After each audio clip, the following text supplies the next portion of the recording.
Hello guys, what's up? Once again, Palaboy OFW here. So for today's vlog mga idol is viral na viral si Senyora Santibanez tungkol sa post pa rin ni Chloe San Jose tungkol sa crop top na suot ni Carlos Yulo at ni Chloe San Jose.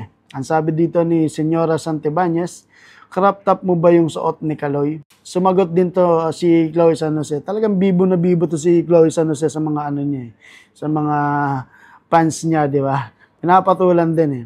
Carlos Yulo umarbor ng crop top kay Goldie Senyora. Ay! Ayun yung sabi ni Chloe San Jose. Natutuwa na ako dito kay Chloe San Jose kasi sinasakyan niya na lang yung mga bash na pagpuna sa kanya ng netizens. So, wala tayong magagawa dyan. Trip ng dalawang magjowa yan ni Carlos Yulo at saka ni Chloe San Jose. Magiging bagong style yan ng Pilipinas, I'm sure. At ang mga reaction ng mga netizens, ang sabi dito, grabe, napapaikot niya sa mga palad niya si Kaloy. Tapos ito pa, sunod niyan, magiging hubadero na rin niyan si Kaloy. Grabe yung impluensya ni Goldie.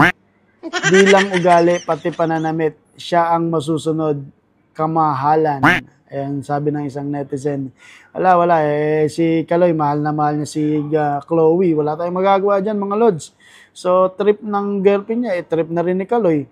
Whatever status si Kaloy sa Pilipinas at sa buong mundo, kahihiyan niya o ng kanyang pamilya at ng kanyang sarili, gagawin niya para lang kay Chloe San Jose. So, meron pa. Ito pa ang sinasabi dito, inis na inis ang mga malalaking tiyan dyan. Hindi makapag-crop top pa na tamad mag-jogging. Parang nagigya ako dun.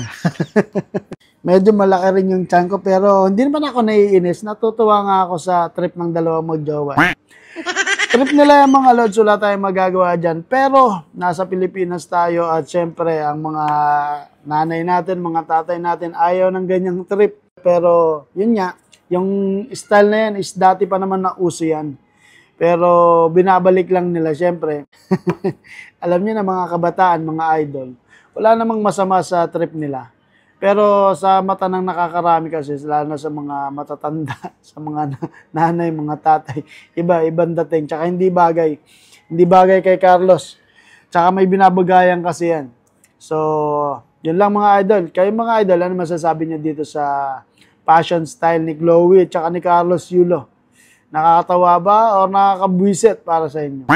So, yun lang mga idol. Pinoy Vloggers here in Kuwait, Palaboy OFW.